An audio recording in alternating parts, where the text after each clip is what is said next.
There was a complete indivisible reality into which my personal self simply dissolved. By focusing, by characterizing the limits, the edge of this pattern is also extremely useful for practical purposes such as trauma healing, clearer decision making, and improved ways to engage with the world. All thoughts are powerless by nature unless we decide to empower it to have power on us. The darkness is actually light in disguise seeking to be redeemed.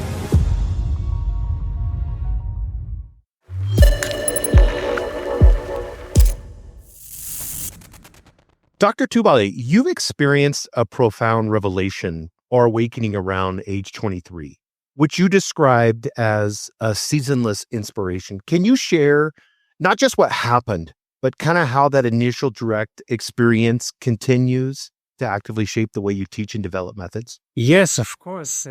Well, it was when I was 23, and it was in the surrounding of my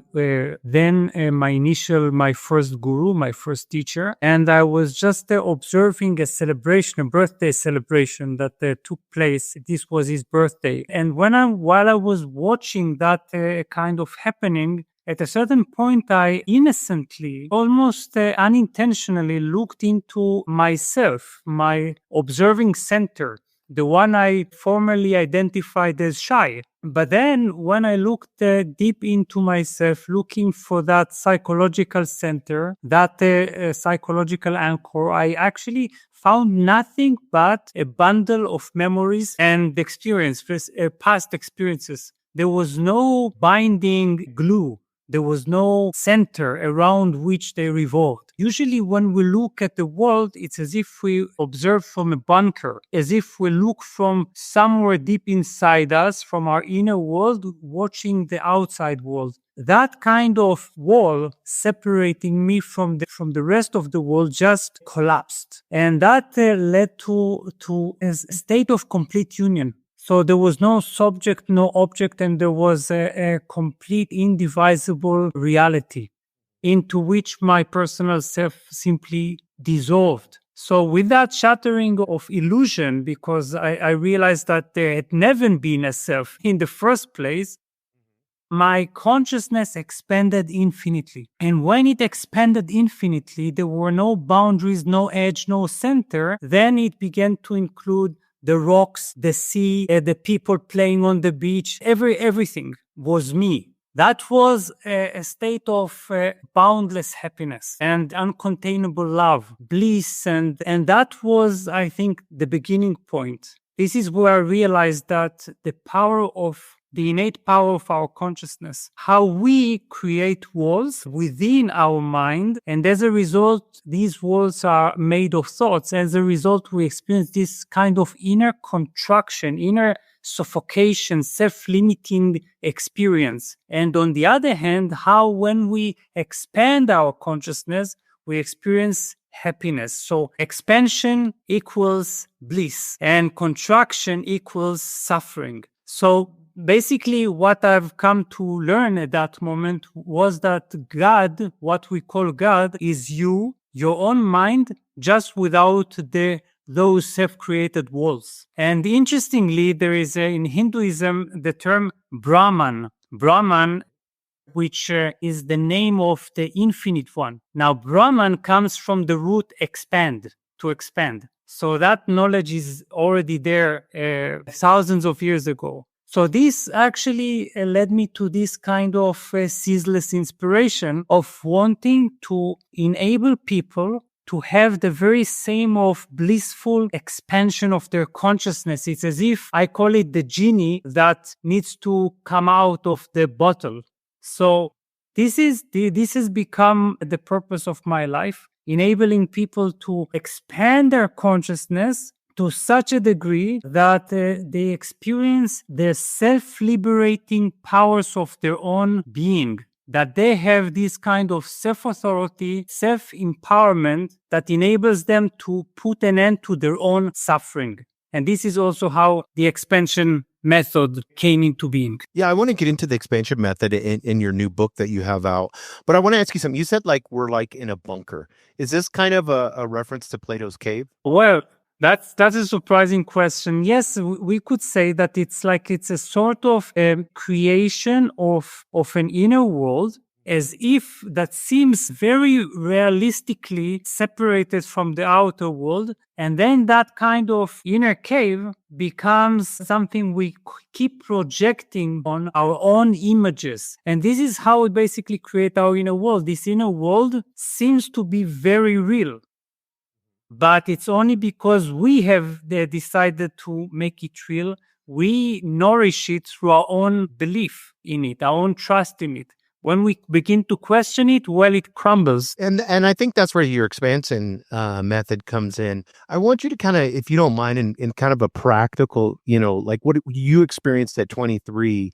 First of all, can everyone experience that? And then number two, how does your training, your expansion method, work with consciousness? Yes. Well, when I was about 24, after 1 year of shock, because for 1 year, one full year, I was just stunned. I didn't know what was happening because that was too overwhelming. I was too young to even comprehend that kind of inner dynamic or inner revelation. Now, when I started sharing that with people, at first I was blissfully and thinking that if we just discussed it and created the ideal conditions for a glimpse into that reality, that would lead to exactly to that kind of irreversible transformation as I experienced. But little did I know, because after some time I realized that people would have these glimpses and shortly after would return to their ordinary consciousness, completely confused, back in their familiar personality.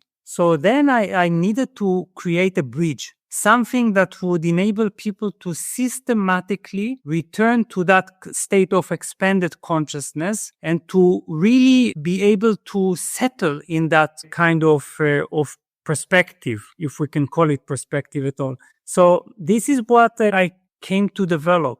The expansion method system that works actually not with expansion at first, but with contraction. First, you identify that contraction inside you. It can be the contraction of identity, a contracted chakra, a contracted thought, a contracted anything. So you identify the pattern. And then you begin to, by characterizing the limits, the edge of this pattern, you begin to expand it. So that include visualization and breathing and intention. And at a certain point, that kind of pattern simply explodes like a soap bubble. And that leads immediately to a broader circle of consciousness, as it were. And when you do that repeatedly, at a certain point, you tap into a limitless state. And that limitless state is actually something that is not just meant for bliss, but it is also extremely useful for practical purposes such as trauma healing,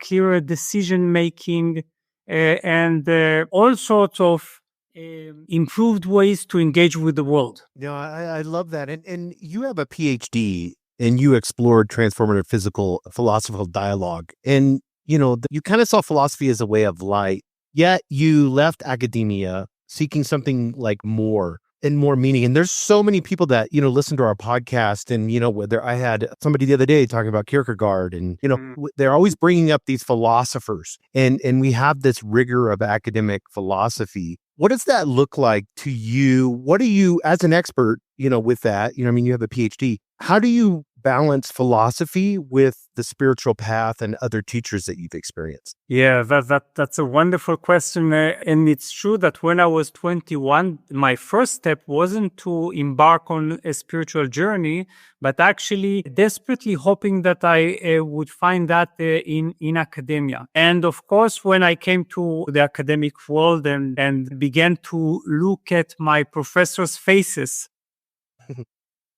looking for that spark, I realized that they were just reading from paper and that they were completely dry and uninspired. Now, when 7 years ago or 8 years ago, I returned to the academic world, but now based on that kind of transformative vision of the world. So what is important to understand is that in my research, I discovered that when you go all the way back to the origins of philosophy, not to academic philosophy, to modern philosophy, which is based on abstraction, based on isolation of the intellect from the way of life and from the transformation of the mind, you realize that philosophy was largely a path of transformation. It was all about a change of one's mind and one's way of life. And actually, if you only contemplated without transforming your personality and your way of life, you would be considered, you would be ridiculed as non-philosopher, as someone who strayed, as a sophist, someone who strayed from the philosophical path. So it was always theory, but combined with practice, way of life, existential realization, and the whole thing as uninterrupted continuum. So this is what I discovered, and therefore the fact that a modern academy strayed from that kind of path shouldn't dissuade us from finding this kind of transformative philosophy in all sorts of wisdom traditions. But still, the reason that I took on that kind of academic burden was because I love questions so much. I love philosophy's eternal questioning. You see, because in the spiritual world, when I surrounded myself with spiritual people, I realized they all wanted me to stop thinking. They all wanted me to just be quiet, to not think anymore, to actually cut off my head, be headless, mindless. And for me, this is the complementary half of the awakened spirit. It's the awakened mind. It's this kind of eternal questioning. So I see the limit in the academic world, but also the limit in the spiritual scene, which is often too focused on the end of all questions. And I think that questions are the gateway to life's mystery. We cannot live without them. I love that. And I want to talk about the conscious observer. Speaking of questions, everybody asks the question, who am I? And then there's the statement, know thyself. So whenever you point out that consciousness in your teachings is aware of the body, the thoughts, the feelings, even the concept of a soul, suggesting the I is distinct from these. For listeners grappling with this, profound inquiry about who am I? What are practical steps? How can I shift my attention? I don't even know how to identify with myself. I think there's especially in the spiritual world, because we get this all the time, what you just said. Yeah, in the academic world, there's kind of rules, regulation, certain books, so theory. In the spiritual world, everything's just kind of woo-woo. You're there. So, this is, I think, where your teachings come in, because you can kind of take that and bring the good part of that and bring that in. Whenever you look at that compelling question, who am I? How do you answer that in a practical? Well, that's exactly a good point, that we can here blend the philosophy and the spiritual inquiry, because there is in philosophy a very simple principle that is called, very essential principle, not simple, called reflective self-consciousness. Now, reflective self-consciousness is actually exactly what in spirituality is later developed into more elusive concepts like the witness or the observer. Now, what that means, and this is already available to us right now, and we actually live that way because as human beings, we can't avoid this situation, that we are divided into two. One is our experience of life, the endless stream of life. We all experience life. We all experience the river of thoughts, the river of emotions and all that. But we are also aware that we experience all that. So we are not just alive, we're aware of being alive. And that kind of gap is actually where spirituality begins to thrive. And the question, who am I, begins to be answered. So I already have this kind of observer. It's natural. It's fundamental. I cannot avoid it. So I'm always aware. And the only thing that I need to do is to begin to look into that kind of awareness, persistent awareness, and ask, well, what is it? This element that is never really fully inside the experience, even if it really wants it badly. So what happens is that we've been trapped. This kind of observer has become trapped in what it observes. It's very simple. That observer becomes so heavily identified with the stream of thoughts, emotions, experiences, memories, that it no longer recognizes its own autonomy.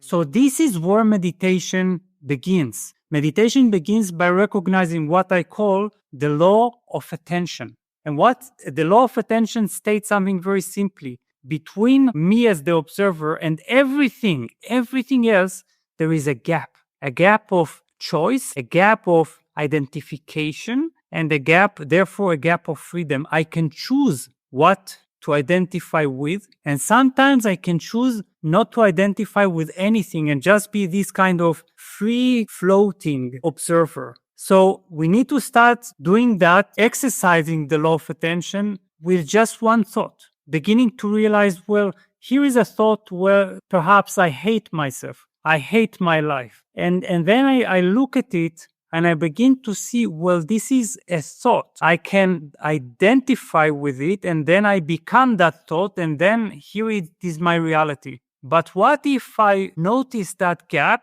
and now I choose not to become identified with it? And then it cannot become my reality because I am the giver of power and meaning to all my thoughts. So this is how it all starts. And this is actually, it sounds simple, but if we grasp this, we are free for eternity. That's it. No, I love that. Yes. I really, really love that, because a lot of people think, they're like thoughts. Thoughts are, they're everything. And when you're looking at it in the sense of it's the power that we give the thought. Exactly. And that's a tremendous distinction, because if we understand it, we understand that all thoughts are powerless by nature. Not even our greatest, most excruciating emotional pattern or trauma has a power on us unless we decide to empower it to have power on us. That's the point. Yeah, it's kind of having that, it's like a false belief. Instead of just observing it and understanding that it's just a thought and those are fleeting and they come and go and they're based off of silly emotions of things that aren't real. Instead, what we do is we've built a whole life around it. Like our whole life is built around our thoughts. Yes, we have this habit of identification. And well, I don't think we know we don't have the taste and the fragrance of what it is to be disidentified, because from early childhood, we learn to simply become what we observe. So we become our physical body. We become our name. We become our family. We become our nation, and we become our thoughts, stream of emotions, reactions, and eventually we just become this kind of suffocated bundle of thoughts and reactions, and that is all. This is our life. Now, this is exactly what we need to defy. This is not who we are. It's just what we've gotten used to believing that we are. Mm-hmm, mm-hmm. Do you feel like, because a lot of people, what, like you said, I hate myself. The big one, and I know you have a YouTube video on this, is, I'm not good enough. I think a lot of people have that false belief. Whenever you're working with someone or helping someone or teaching, a class on this, what's kind of, you said, to have that law, to be able to, quickly bring it, be the observer, understand it, have attention and awareness to that. What is a practical way? Let's take somebody that, let's take a young person in their 20s and they feel like they're not good enough. How could we put this into their life and help them out today? Well, first of all, we need to see what is kind of I that is judging myself is all about, because we've never really investigated that. You see, because what is this kind of strange inner split?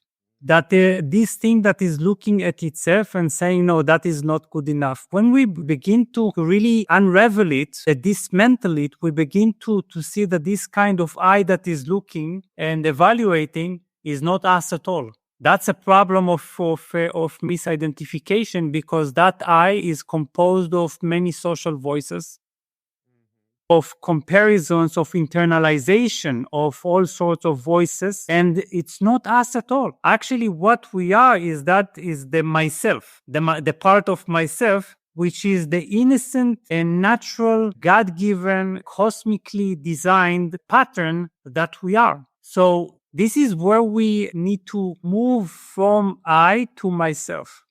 And for me, the solution of I'm not good enough is always found in the heart. When we begin to look at ourselves not through the eyes of judging, evaluating, measuring, comparing thought, but as a very intimate experience of myself, of me.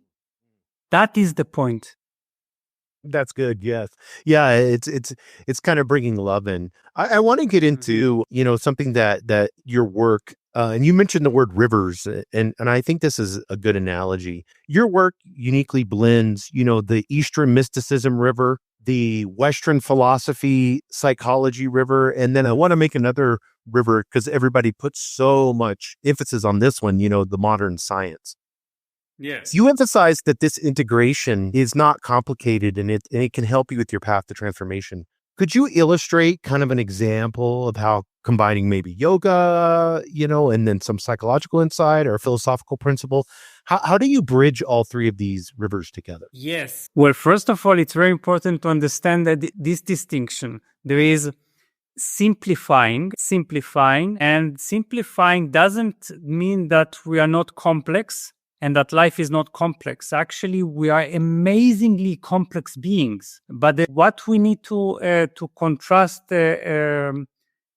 complexity with is complication. Everything becomes complicated when we don't know ourselves and don't know our complexity. So actually, simplifying means revealing, looking, or learning our complexity, the complexity of our being, but in clear ways. Understanding what we are made of, all the different parts, how they interact, but first of all, making sure that we look at all that from a simple kind of mind. This means that we need to make sure that our awareness, when we look at things, it is free, it is silent, it is lucid. So it's all about how much awareness we bring into everything that we look at, because without awareness, without this kind of stillness, it's like we're missing the most important component that will bring light into our complexity. So it's very important to understand we are complex beings and to accept that.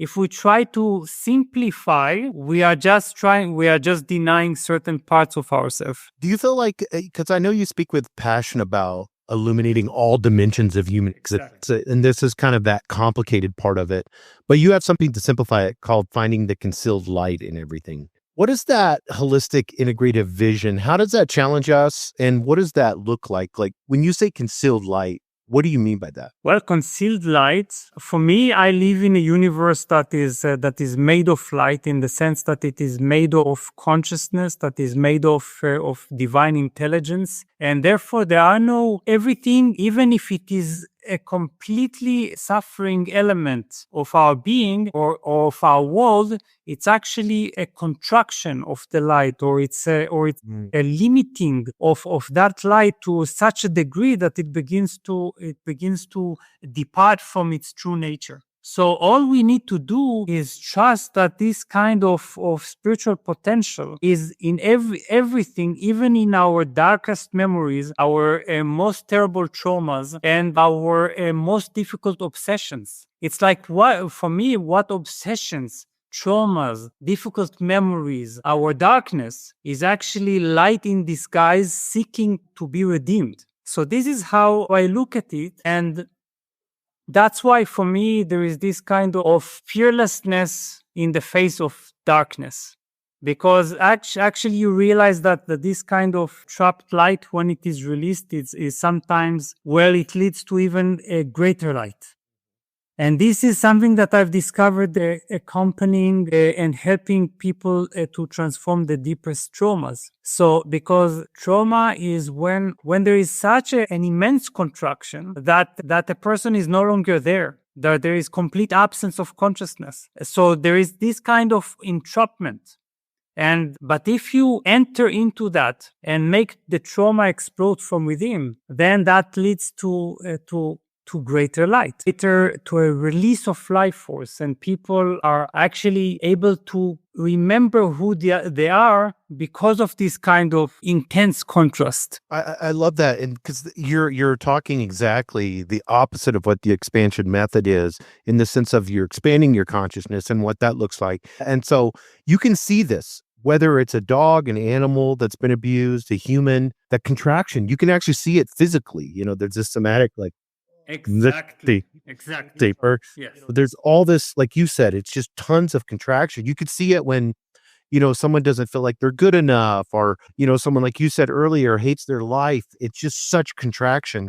Where in the expansion method, this is this self-discovering healing of understanding that you're not that, you are this expanded consciousness, and that there's unity with all. What does that look like, expanded consciousness, and especially like how we can instill that into our lives and then communicate it to others? Yes, well, that's a wonderful point, because where sometimes when we because I've taught many hundreds of practitioners in this system, and sometimes you sit in front of someone who is so deeply traumatized, and you have this thought passing through your mind: how on earth are we going to release that? Because they are crying, and the pain is so deeply justified. But then when we expand, the person reaches a state which is characterized by, first of all, a condition, a reality that is completely untouched and unshaped by memory, past, or trauma. All of a sudden, you realize you tap into a certain place of your mind, area of your mind, an entire region of your mind that has never been shaped by memory. And that is already a tremendous release, because you realize, well, I have that kind of part, that kind of element in my being. Second, you feel much bigger than the memory or the situation. Yes. All of a sudden, you're not that tiny mouse sitting in front of a tremendous mountain. You are able to contain the situation. You are so much bigger. For this reason, you are also able to digest it. Now, more than that, you are in a state of complete positivity. Complete positivity is not the opposite of negativity. It transcends both, which means that you have absolutely no connection to problem consciousness. And from this state, it's so much easier to unravel your trauma, because, well, you are utterly blissful. And you feel that you don't depend on the world. You don't rely on circumstances. You don't need circumstances to be happy, to feel stable, to feel trustful, to feel that you can open your heart. So all these different conditions, they create a state of such liberated perspective that you can freely revisit your memory and disentangle all the conclusions that you made there and the imprints that were engraved in that situation. Yeah, it's almost like you said, it begins to alchemize it, and then you become the mountain and your trauma becomes the mouse. Exactly. That's the expansion. And it's funny, because whenever you are on a plane, you can see that. You go into Los Angeles or New York and it looks so big, and then you're driving and trying to navigate and getting so nervous on the streets if it's your first time driving. And then up above the plane, and then astronauts always have this profound awakening consciousness. I said, when they look at the Earth and there's no borders, flags, so the farther we expand out, the more that we can begin to see what really is, Exactly. And so I think that's what your teachings is so great about. And this is where I want to get into the chakra psychology. Yes. As this tangible map of our inner landscape. And this kind of gets into, how we can store knowledge with the chakras, how we can resolve suffering, the mouse, inside of us. Can you go into your chakra psychology? Yes, of course, gladly. The chakra psychology is basically tells us that what we usually consider our psyche, what we think of as the psyche, our inner world, is actually composed of 7 different layers. 7 different units, each responsible for very different themes and life lessons. But the thing about chakra psychology is not only learning how to intellectually classify all your emotions, life lessons, challenges, all that, but equipping you with tools for listening directly to the chakras. And that's I call it chakra whispering. With chakras, because they're so dynamic, so somatic, so much related to our physical body and daily challenges, they constantly speak to us on a daily basis from moment to moment.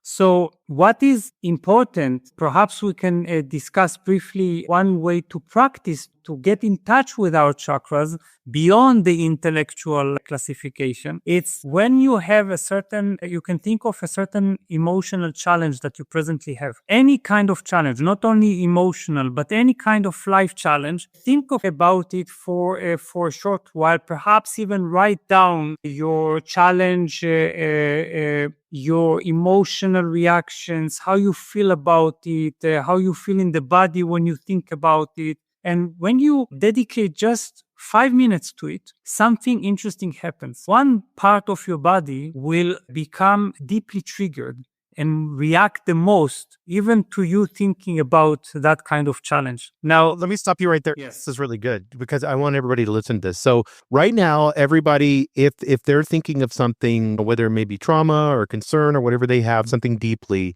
that part, because this is your 7 chakra personality types model, that has a unique soul print based on that dominant chakra. So what's happening is it's translating, it's whispering to you that chakra is, if you focus on it. Is that what you're saying? This is a little different from the chakra personality type, because chakra personality type is an individualized perspective on chakras. Get what I said that. So I'm just what here it is more general, because the chakras speak to us in each chakra, and actually there are also chakra interactions that the 2 or 3 chakras combine in just one challenge. So when you begin to listen to that, you will realize that a certain part of your body speaks to you more than others, and that kind of area is directly related to a specific chakra. Now, when you are tracing your challenge back to that chakra, you are finding what we can call the problem chakra, the root cause of your conflict. Well, then you can begin to listen to the chakra and what it has to say. That area of the body, perhaps it's in the heart, perhaps it's in the lower abdomen, or in the upper abdomen, or in the legs, or in the throat. And this is also very meaningful. And then if you even advance more in your listening to the chakras, you are able to ask your chakras, so where is my solution? Where does my solution lie? And there the chakra system will show you what chakra is supposed to resolve that challenge. And all that is so dynamic and so alive, because chakras they stand just at the intersection of our energetic world, emotional world, mental world, spiritual world, and physical world, of course. Do they? So this is really beautiful because a lot of people, when they're doing chakra training, they may watch a YouTube video and or do yoga. They've never communicated with their chakra. Yes. It's so whenever. So let's say I do that, I find out it's in my gut. I'm having, I'm communicating back and forth and seeing that. Who am I communicating with? Is there a bridged consciousness? Am I communicating? Does the chakra know is it the soul? Like, I kind of explain that so we know, like, yes, we're communicating with the chakra, but what's happening in that communication? Well, you can think of chakras as the tools of the soul to navigate life's challenges, to encounter life's challenges. So think of them as gateways, as centers of experience that enable you, your deepest being, to interact with life. Each chakra has its own set of skills, its own capacities, its own perceptions, its own different special ability to reveal and engage with a specific dimension of life. That's why I say there are 7 dimensions of life. And the chakras are the go-between. They make it possible for us to interact. No, I love that. And, it's not just the chakra teachings that you have or the expansion method teachings, but you have this other one that I saw and I wanted to talk to you on since I had the opportunity to speak to you, is the flexible mind. And I think this can help a lot of people, just for the simple fact is you can see how rigid everything has become, whether it's political or, no matter where you're at, whether it's the United States, whether you're in, Gaza, Israel, Ukraine, Russia, it's everywhere. How does the flexible mind, what does that look like? And how do we have this clarity? Because you have that really big on your website, and I think people crave clarity and authenticity, and to be able to be open-minded. What does the flexible mind look like? What's that concept? Well, that depends on how deep we go, you see, because usually people speak about mental flexibility as something that is perhaps a creative capacity to tackle problems or to meet problems afresh or something like that. But for me, the flexible mind goes so much deeper. For me, it is all about the true nature of our mind. And we started talking some time ago. We talked about this kind of observer, or how we become trapped in identification with certain thoughts, emotions, and all that. Now, when we begin to access the true nature, the original nature of our mind, we realize that it exists as awareness prior to any identity, any perspective, any narrative.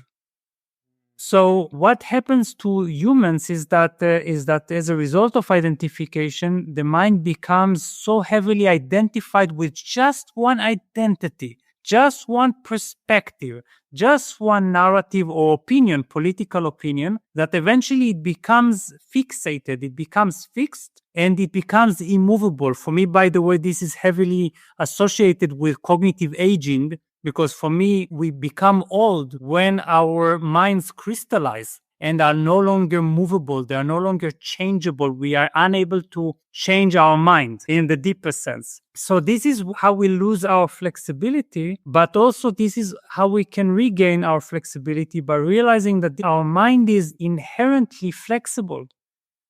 And what we see in our world is minds that have become just a fixed or crystallized as a result of over-identification. And they can no longer move, they can no longer consider other perspectives, they can no longer move freely within themselves to realize that they also have a variety of perspectives within them. So they can choose freely. They have the freedom to recreate, reinvent themselves. And that freedom, I think everybody wants. They just don't know how to do it. And one of the things that you talk about is renunciation as choosing them higher. Like you offer a compelling reframe of renunciation, not as a mere loss of deprivation, but as the positive act of preferring something higher, more tremendous, more authentic. And we all want that. Like if you just saying those words, I want to do something higher, I want to align with my soul. I want something to do something tremendous and authentic. Everybody wants that. How can we understand renunciation and choosing the higher? Yes, I love that, because for me the principle is that our being wouldn't let go of something unless it is given something that is better in exchange. Yeah. You see, so when we begin to think of renunciation as letting go of certain things while not being given something that is better, we doom ourselves to a state of deprivation, a state of poverty. So for me, spirituality is simply advancing to greater forms of happiness, deeper forms of satisfaction, and greater states of inner richness. So when I let go, I don't let go because attachment is not good, but because I need to become attached to something deeper. For example, my true self. For example, attached to greater reality. So when we begin to think about renunciation in this way,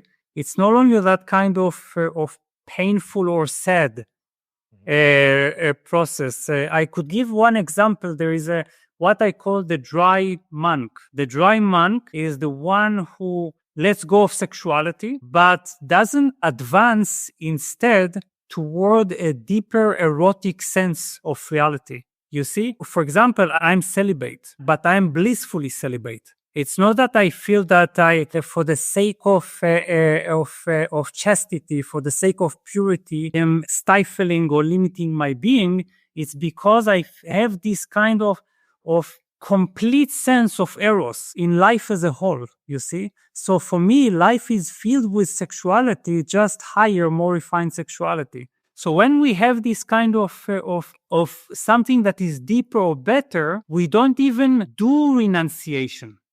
Because sometimes we think that we need to do letting go, but letting go actually needs to happen just as a toddler would let go of a toy once it's just no longer relevant to its life. You see, we all were children and we had this blanket or toy with which we walked all around and everywhere. And at a certain point, you just leave that toy or blanket behind. You no longer need it. So this because you've advanced to a higher level of existence and development. So if we have this kind of perception, our understanding of spirituality is moving from one limited form of happiness to a broader form of happiness to eventually the highest form of happiness.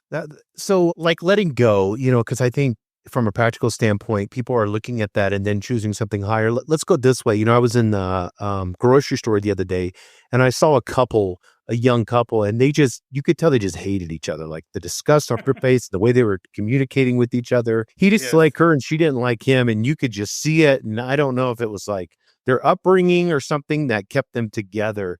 How would you let go? Like, let's say somebody's in a bad relationship. How do they let go for knowing that there's a higher path for them? Well, I think it's all about, first of all, realizing that what we call happiness is actually very often suffering. So first of all, there has to be this kind of honesty and this kind of sensitivity and this kind of unwillingness to live in a state of compromise, suffocation, or suffering. So first of all, we need to develop our spiritual maturity enough to be able to notice this is suffering, actually. And suffering is not an unavoidable condition. And do I choose to remain in that state of suffering? Or am I really realizing that it is my birthright to be and so unless I have this kind of sense of choice and understanding of suffering as suffering, because I think very often we think, well, that's what life is all about. And this is how far we can get. And this is how we minimize our life and accept this kind of dullness. So unless we have this inner revolution, we will not go that far. But for that, sometimes we need spiritual teachers whose presence reflects back to us our own choices and our own misunderstanding of our life. We don't understand that we have made our life miserable. Yes. Yeah. It's all on us. So you've used a word because suffering is, sometimes we have a wrong view of what suffering is. I know Buddhism, we've talked about suffering, but you use another word that I really, really like, and I'm going to start using, and that's suffocation. Suffocation is a really good word. Right.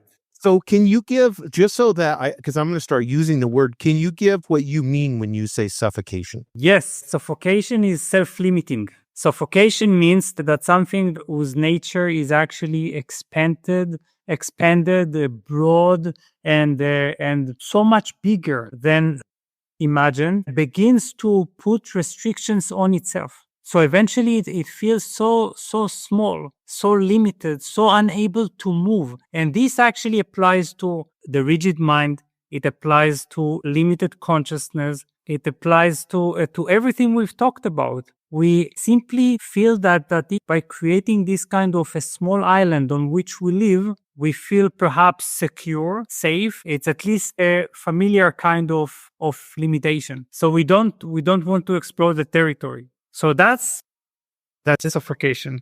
Yes, I mean suffocation. Yeah, so I love that, and that's so beautiful because it's such a realistic, like for physically, like people can really relate to that word. If you've ever experienced that, whether you're drowning or whether you had something over your face, it's a visceral feeling. Last question, because we're on top of the hour. This went really fast. This is amazing. I know a lot of spiritual paths often address like the common human tendency to feel incomplete or seek wholeness. And a lot of times it's through external sources, whether it's relationship, it could even be a spiritual guru or a certain spiritual teaching. It could be academia, like you said. How does your integrated approach guide individuals to start? I know that we talked a little bit about the chakra, but this inner fullness, this going inward. What does that look like, and how can we, begin to understand that? Yes. Well, that's a deep question. Well, first of all, I would start by saying something that may be surprising. Our sense of wholeness or unity is not to be found even in the most loving relationships we'll ever have.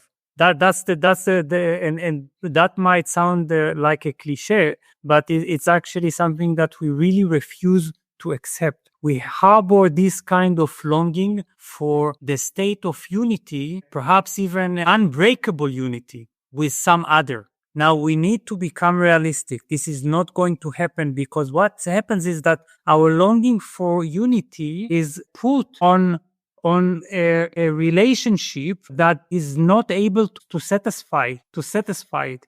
So because relationships are by nature changing, nobody can sustain this sense of perfect unity with someone else. But because we have that kind of hope, we begin to develop all kinds of expectations, bitterness, grudge, anger, and all that. So the most important thing in terms of, if we return to the chakra knowledge, there is the solar plexus chakra, is where we develop our individuality. So the most important thing is to develop true individuality, which is our very own presence. And only on the basis of that to flow toward unity that is in the heart chakra. So then if I have my individuality, first of all, I no longer have this danger of losing myself in a relationship, hoping that it will give me everything in life. Our poor partner is not designed to satisfy that kind of need. The only place where we can actually experience this uninterrupted wholeness is one, in a balanced heart chakra, second in meditation. So when we are able to cultivate this kind of individuality in our solar plexus chakra, we finally are able also to honor the otherness of the other. Seeing the partner not as a projection and extension of myself, but as something that is also eventually appropriated, taken for granted, and simply serve our own imaginary world of expectations. So we learn to honor that kind of otherness. We no longer expect oneness, a state of uninterrupted unity. We become realistic, and we learn to look for that kind of wholeness elsewhere. So I appreciate this. I want everybody to know you've got a new book that's out, and everybody can, Higher Density Living, I want you guys to support, and that's down below. Also, you have an amazing YouTube channel, and you have a ton of these videos. I know you just released one. You talked about Eros, yes, exactly, on that. Exactly. So there's a ton of videos, tons of your training. You give it out on YouTube. But if somebody wants to go to your website, if they want to start looking at expanding their consciousness or look at the expansion method, how can they do that? What's your website, and how can they be a part of your training? Yes, here's the best way to start. On my website, shaitubali.com, on the main page, there is an offering of a free 7-day challenge of expanding your consciousness. So you can expand your consciousness daily. Here, this kind of challenge is focused on expanding our most positive feelings and experiences, memories. And that is actually the simplest way to tap into the power of your own consciousness and the secret of expansion. So everybody, we'll have that in the show notes. It's free. It's 7 days, expanding your consciousness. We'll have that on the website. Thank you so much. I appreciate you being on the Higher Density Living. Thank you so much. It's been such a delight. Thank you.